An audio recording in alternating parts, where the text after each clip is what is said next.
This is an iHeart podcast. I don't have to be nice. Number one, I agree with Quentin Tarantino. George Clooney is not a actor. He is a I don't know what he is. You, what do you have to do with anything? Why do I have to listen to you? You're listening to the 47 Morning Update with Ben Ferguson. Good Tuesday morning. Nice to have you with us on the 47 Morning Update. And I'm just going to be honest with you. This show is going to be longer than normal. Why? Because for 3 hours, Hunter Biden sat down and did an interview. And my, oh my, was it good to listen to. I'm going to break it down for you. There was no way to do it in 10 minutes. So you're going to get an extended version of my show, The Ben Ferguson Podcast, because it's just too good not to let you hear all that Hunter Biden had to say. But before we get to that, and look, you can take the Hunter Biden route in life, and, well, he actually talks about that in this show, and I'm going to have that for you. He even tells you how to make crack cocaine. But if you don't want to go down that road and you just want a really good cup of coffee to start your morning, you got to check out my friends at Crockett Coffee. Now, what they're experts in is small batch coffee. Experts who love the taste of coffee. And my good friends, Buck Sexton and Clay Travis, they're the ones that decided it was time to up the ante in the coffee space. There's a whole lot of woke, radical, lefty coffee growers and companies out there. You probably thought of a few names when I said it. Well, that's why Crockett Coffee exists. And it is premium coffee. Now, you can choose between fresh ground, whole bean, or K-Cups, whatever you want. If you're interested in mushroom coffee and the positive benefits that come with enjoying that each day, Crockett Coffee is now producing that as well. There's a dark roast, a mild roast, a light roast, a decaf version, and yeah, even a mushroom organic blend. So you choose what you want. And here's the best part about switching to Crockett Coffee. A portion of your purchase goes to support Tunnels for Towers Foundation because the good people at Crockett Coffee also pledge to never forget. Now, let me save you money to up your coffee game. Go right now to crockettcoffee.com. Use my name, Ben. You're going to get 20% off your first order. That's crockettcoffee.com. And use my name, Ben, as your promo code to get 20% off. crockettcoffee.com. My name, Ben. It's 47 Morning Update, and it starts right now. Story number one. So Hunter Biden, still a crackhead, sounding like a crackhead, and doing a sit-down interview on a YouTube show. And, well, if there's any one word that the crackhead loves to say, it is the F-bomb. Hunter Biden going off on Democrats who criticized his dad's mental decline as well. Now, we've got a lot to cover, all right, in this, and I'm going to break it down. You're going to hear a whole lot of beeps, and then some more beeps, and then some more beeps. So let me just go through the basics of the insanity here. First off, what set off the president's son a whole lot was the fact that there was Democrats that lent credence to the Jake Tapper, Alec Thompson original sin expose on the former President Joe Biden's mental decline. It was a extremely bizarre, insane 3-hour interview with a YouTuber. And the former first son, who has not given a sit-down media interview literally in years, just wouldn't shut up. Like, if you want to know what a train wreck looks like this interview, my friends, was an absolute train wreck, okay? He told the popular Channel 5 video journalist Andrew Callaghan, all right, he's got a big following on YouTube. You may not have ever heard of him before. That's okay. Neither had I until today. That the book revealing the White House's cover-up of his father's cognitive issue was, quote, a money grab. Now, I actually agree with that. I think Jake Tapper and the way that Jake Tapper did this book was just like, are you kidding me? And if you don't know the background, apparently this book was never going to see the light of day. And so then the author had to go find someone that would get it some press and excitement. And he went to Jake Tapper, and Jake Tapper's like, yeah, I'll take the money. Sure. Forget the fact that Jake Tapper 100% was carrying water for Joe Biden, Hunter Biden, the Biden crime family, and the Hunter Biden laptop story for years. And was sitting there for an extremely long time saying there's no cognitive decline of Joe Biden. In fact, he even attacked Donald Trump's own family members. When Laura Trump went on his show and talked about the cognitive decline, he was like, I'm not going to let you say that on my show. I can't believe you would say that. I'm not going to let that go. Like, that's how like a scumbaggy of a journalist Jake Tapper was during that time. And then when the book comes out, he's like, well, I did call her and tell her I was sorry. I got it wrong. Right. Like, oh, okay. So that makes it all better now. Now, let me go back to Hunter and the points he was making. Number one, he went after the book and said it was money grab. That actually was probably the most competent and sane thing that he actually said in the entire 3 hours. He also went on a just insane, really fun attack on George Clooney and James Carville and the guys from Pod Save America and others. Like, you want to talk about what happens when an actor then turned artist can't sell his art anymore? This guy. Like, he's mad clearly and is unhinged because the money has dried up. Take a listen. I don't have to be nice. Number one, I agree with Quentin Tarantino. George Clooney is not a actor. He is a I don't know what he is. You. What do you have to do with anything? Why do I have to listen to you? What right do you have to step on a man who's given 52 years of his life to the service of this country and decide that you, George Clooney, are going to take out basically a full-page ad in the New York Times to undermine the president at a time in which, by the way, what do people care about the most? Why do you think that the Republicans have an advantage over us? Because they're unified. They will go along with anything. I wasn't asking anybody to go along with anything. I was asking people to go along with this. The most successful administration in my lifetime. The most successful administration's lifetime, he believes, with his debts. Now, the level of vulgar F-bombery there that you just heard with the bleeps, obviously, was a pretty consistent theme for 3 hours. And he also said, Republicans are united, and that's why they're winning right now. And Democrats are not. Now, what does that mean in translation? All right, let's just be clear what he's saying. He's saying, you guys should have let my dad, in a massive cognitive decline, continue to run the country, and you shouldn't have, after there was that horrible debate, actually called him out in that terrible debate, right? And said that this was a disaster. Like, that's something that you should not have done. Now, let me also be clear. Hunter Biden wasn't done there. He also had this to say, listen carefully. People are really upset about illegal immigration. You. How do you think your hotel room gets cleaned? How do you think you got food on your table? Who do you think washes your dishes? Who do you think does your garden? I would pick up the phone and call the president of El Salvador and say, you either send them back or I'm going to invade. It's a crime what they're doing. He's a dictator. Oh. Now, you listen to that, and I also just want to call that what it is. This is Racism 101. And what you just heard there from Hunter Biden was so clear. The Democratic Party believes that illegal immigrants are basically modern day slaves to them. You shut up, you take the worst job we can give you, and you be happy. And that is racism, by the way. They don't believe that people that come in this country from other countries can succeed and do amazing things, right? They want to bring illegal immigrants here to do jobs that they think only a illegal immigrant from El Salvador or from Mexico or whatever country they want to be racist towards, right, would do. Because they believe that these jobs are, by the way, beneath Americans. It also, by the way, tells you what they think about hardworking Americans that do those jobs. They hate you. They can't stand you. They think you're the worst person in the world. They think you are just shut up, go to your job, do that job, you little minion. And this is who they believe that you actually are. I've been saying this for a long time. The Democrats owned the African-American voters like modern day slaves forever. What did they do? They said, hey, we'll keep you on welfare. We'll give you failing schools. We'll put you in the slums, right?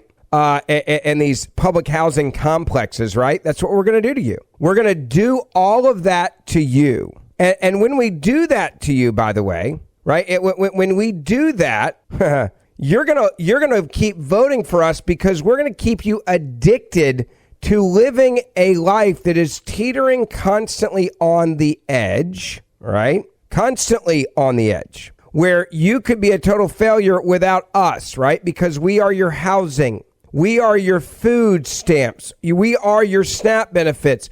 We are your Obamacare. We are your Obama phone.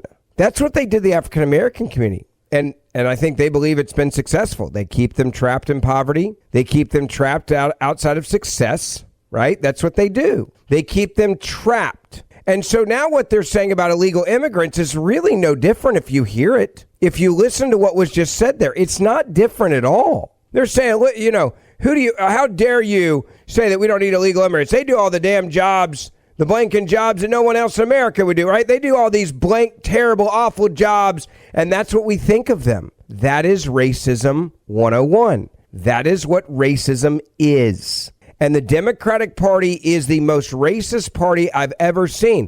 By the way, if you don't believe me, who is in favor of slavery?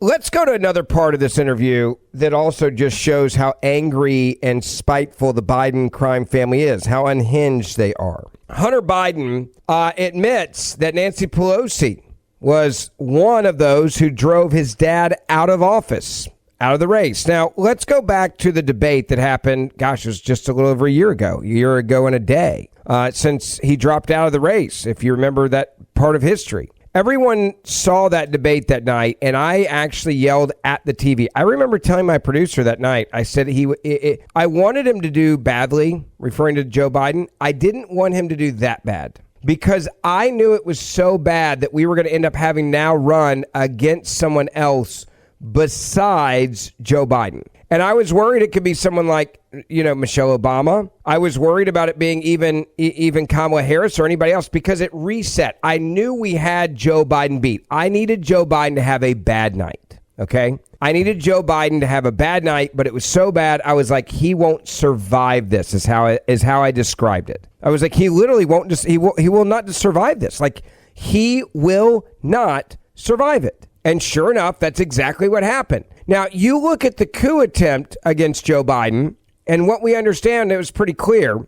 The godfathers of the Democratic Party got together. It's well documented. And it was Schumer, and it was Jeffries, and it was Pelosi, and it was the Obamas, and it was the Clintons. And they all decided Joe's got to go. They watched it the same way that I watched it. The American people watched it the way that you watched it. The American voters, the Democratic Party watched it. And they're like, all right, how do we get him to go? And I believe that they made it clear that if he didn't drop out, they would probably 25th Amendment Joe Biden. I have no doubt about that. Now, Nancy Pelosi, let me just tell you, like Nancy Pelosi is a hardcore, stone cold political killer. She will run over her own if she had to keep power. There is no one around Nancy Pelosi that I think Nancy Pelosi is loyal to besides herself. Maybe you could say her kids, but like outside of that, her husband, that's it. Like I'm just telling you, like that's it, folks. That's it. And Nancy Pelosi wanted to keep her power. She's old, but she's not as senile, I think is a fair way of putting it. She's not as senile as Joe Biden. And so I think what you witnessed here and what you saw is they saw what we saw and they go, all right, we got to save our power. And the only way to save our power is we got to get rid of Joe Biden. And so Nancy Pelosi's like, got it. I'll take the lead. Let's go. Now, I want you to listen to what he had to say about Nancy Pelosi. This is, again, the president's son, Hunter Biden, in his own words. Listen to how much he hates Nancy Pelosi and those around her. And you would have the Speaker Emeritus that would say, well, I'm going to leave it up to, but I don't know. And they had already made a decision. They had clearly made a decision. And when I say they, I mean the Speaker. And, I heard Alexander Pelosi say something, call my like, put your big girl pants on to my mom or something. And I kind of feel like saying, who the do you think you are? Now, look, there's two major takeaways from what you just heard there from Hunter Biden. One, he said those around her. Clearly, he's talking about the godfathers of the Democratic Party. And he's angry, right? He's really angry that he doesn't have anybody to buy his art right now. Do you think about how much money Hunter Biden has lost because his dad is no longer in power and he's useless to our foreign enemies? the Chinese Communist Party, Russian oligarchs, all these people that were trying to buy influence that would, quote, buy his art. You think about that, and there's one response is, this is a I want to burn everyone else down because I'm angry because I don't have any more money. No one's lining up to buy Hunter Biden artwork right now. And you hear him and the amount of profanity and just the way he's talking, and you got to ask yourself this, right? Like, all right, well, is, the guy still doing drugs? Right? It's a question you got to ask. All right, let's talk about the drugs. Hunter Biden wanted to talk about the drugs. Here's what he said in the interview. No. Do you know what I mean? Well, because they think cocaine, Scarface, very cool. Yeah. Crack cocaine, they think The Wire. Oh, in that sense? Oh, absolutely. You know what I mean? They don't know how similar the chemical compounds are. Well, the only difference between crack cocaine and cocaine is sodium bicarbonate and water and heat, literally. That's it. And those things are pretty much free if you go to like a science store. This is free. You can go to your neighborhood convenience store and just get. Anyway, I don't want to tell people how to make crack cocaine, but it literally is a mayonnaise jar, cocaine, and baking soda. How different is the experience? It's vastly different. And like for real, I feel really reluctant to kind of have some euphoric discussion. I know you're not asking me to do that, but have some euphoric discussion about crack cocaine. I think this might be kind of the opposite here. Okay, no, it's the exact opposite. I'm saying I don't want to have the experience of some euphoric recall. That's how powerful crack cocaine is. Does crack cocaine make you act any differently? No. Is it safer than alcohol? Probably. People think of crack as being dirty. It's the exact opposite. When you make crack, what you're doing is you're burning off all the impurities so that it combines with the sodium bicarbonate, which makes it smokable. That's all. All of these actors and, people in the past that talked about they had a problem with cocaine and freebasing. They were smoking crack. So straw on the stove is the same thing? Not exactly, but close to it. But it's a little bit different. But anyway. But by the way, he's so serious. This is the one clip we didn't have to bleep anything. He's like an expert. If anybody would have hired, like if the cartels would have hired Hunter Biden, I would have been like, all right, that checks out. Burisma doesn't check out. Artists doesn't check out. Need a guy as a consultant in crack cocaine, carbonate, whatever the crap he was talking about, like checks out. Hunter Biden gets hired by the cartels to be a consultant on crack and crack cocaine. They're paying him $2 million. I'd be like, worth it. Totally worth it. That guy's an expert. He knows what he's doing. He knows what he's talking about, folks. That's the only time in this interview where he was actually, did you notice how calm he was? Like, he wasn't angry. He wasn't irate. He's like, no, oh, we're talking about crack? Whoa, hold on a second. This is where I've got me some experience. Like, now you bring up El Salvador. Oh, hold on a second. Now I'm angry. You want to talk about legal immigrants in Salvador? Let's go there for a minute. Oh, now I'm angry. But these guys think that we need to run away from all values in order for us to lead. I say, you. How are we getting those people back from fucking El Salvador? Because I'll tell you what, if I became president in 2 years from now, or 4 years from now, or 3 years from now, I would pick up the phone and call the president of El Salvador and say, you either send them back or I'm going to fucking invade. It's a crime what they're doing. He's a dictator thug. Bukele or Trump? Both. Like, this is the scary part is Hunter Biden is actually now, I guess, I don't know, thinking about becoming president of the United States of America. We'll have another Biden in the White House, right? But he says he'd invade El Salvador to bring back deported illegals to America. Quote, you'd either effing send them back or I'm going to effing invade. Now, this is funny. It's also sad, but it's funny. But then there's a part of this that's not funny. This is who Joe Biden said was the smartest man he knew. This is who Joe Biden said he called and had around him for advice on a regular basis at the White House. You want to let that sit in real quick? Like you want to just let that sink in for a moment, that this is the guy that was around Joe Biden that was having these types of conversations with the president of the United States of America and giving advice. And when he was incompetent, what else was he doing? What else was he involved in? All right, let's get into another part of this interview as well that I actually think could have massive repercussions for the investigation into the cognitive decline and the cover-up of the cognitive decline of Joe Biden, and that's why this part matters to me actually the most. In this sit-down interview, Hunter Biden told this YouTube guy that his father, then 81, had taken Ambien ahead of the June 27, 2024 debate against Donald Trump. And he suggested that the sedative had left Biden, quote, like a deer in headlights, contributing to his disoriented performance. Listen to, again, Hunter Biden in his own words. I know exactly what happened in that debate. He flew around the world, basically, the mileage that he could have flown around the world 3 times. Yeah. He's 81 years old. He's tired. You give him Ambien to be able to sleep. He gets up on the stage, and he looks like he's a deer in the headlights. So you say, hey, travel around the world, right? The mileage could have flown around the world 3 times, calling the exhaustion, plus a sedative, a mix that is completely, quote, out of character for him. Went on to say that. And now here's the problem. Somebody's lying. Now, I actually believe Hunter Biden here, the crackhead, okay? I believe that Hunter Biden is probably telling us the truth. You notice he wasn't cussing then. He wasn't irate. He wasn't angry. We didn't have to bleep anything there.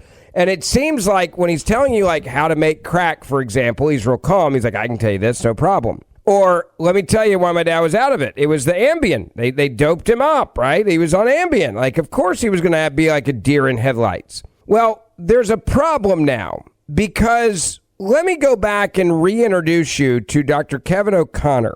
That's Biden's physician, and he was called into Congress to testify about the cover-up for Joe Biden's decline and who was running the country.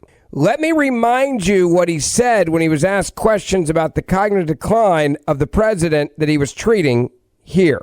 Dr. O'Connor, were you ever told to lie about the president's health? On the advice of counsel, I must respectfully decline to answer based upon physician-patient privilege and in reliance on my right under the Fifth Amendment of the Constitution. I am not a lawyer. I must follow my lawyer's advice in this matter.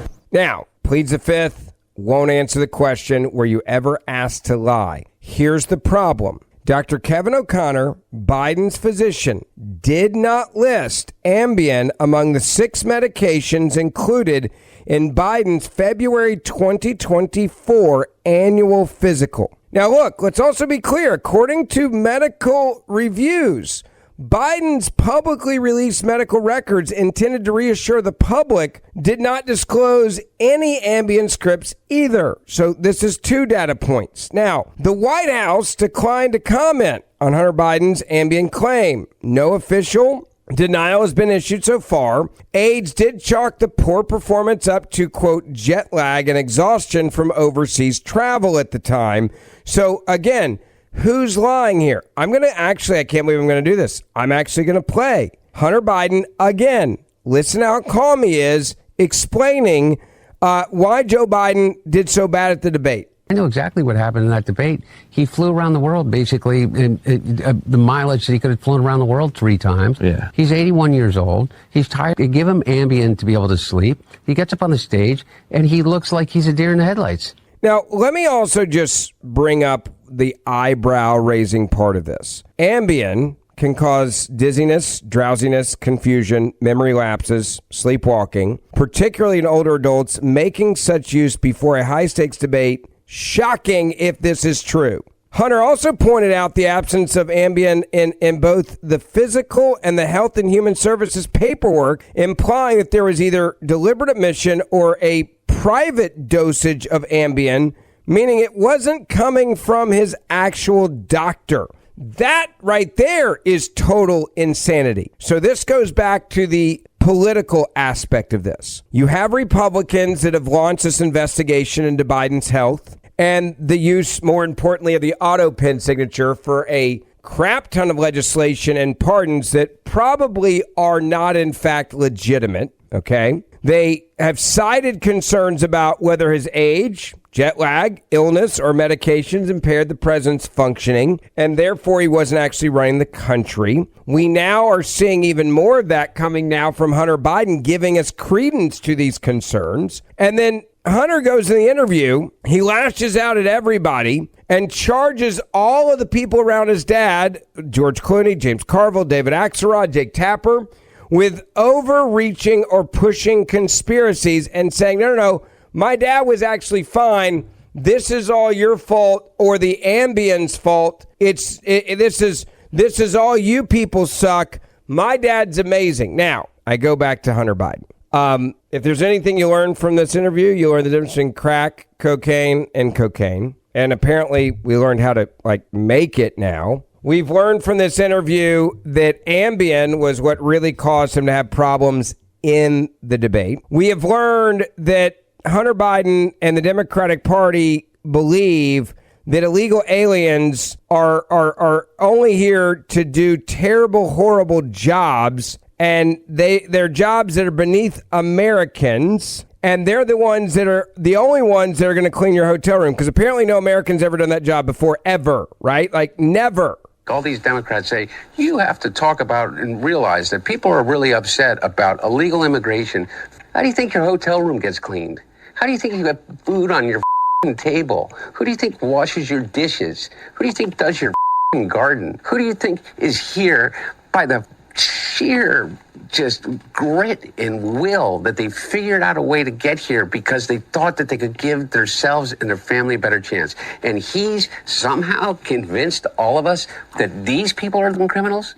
This is the Democratic Party. This is who they are. This is what they believe. This is how racist they are. And everyone needs to just remember, this is truly what they believe about the people that they're letting into this country. They don't care about them. They hate them, and they want to use them, and they look down on them. And this is how they're going to treat them forever. I go back to the Democratic Party. They're the ones that fought for slavery, folks. That's the facts. They treat African Americans like modern day slaves. They want to own their votes. They want to own them. They want them to be completely dependent on the Democratic Party. And now, with illegal immigrants, they look at them with the same type of disdain. They're beneath us. We don't want them to do great things. We want them to have the worst jobs in this country.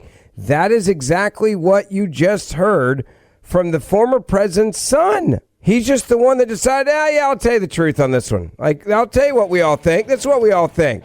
And then, oh, by the way, I'm going to invade other countries to get more illegal immigrants if I was president a year from now, 2 years from now, 3 years from now. So apparently Joe Biden, the Biden crime family, they ain't out of politics yet, folks. They're not out of politics at all. Thank you for listening to the 47 Morning Update with Ben Ferguson. Please make sure you hit subscribe wherever you're listening to this podcast right now. And for more in-depth news, also subscribe to the Ben Ferguson Podcast, and we will see you back here tomorrow. This is an iHeart podcast.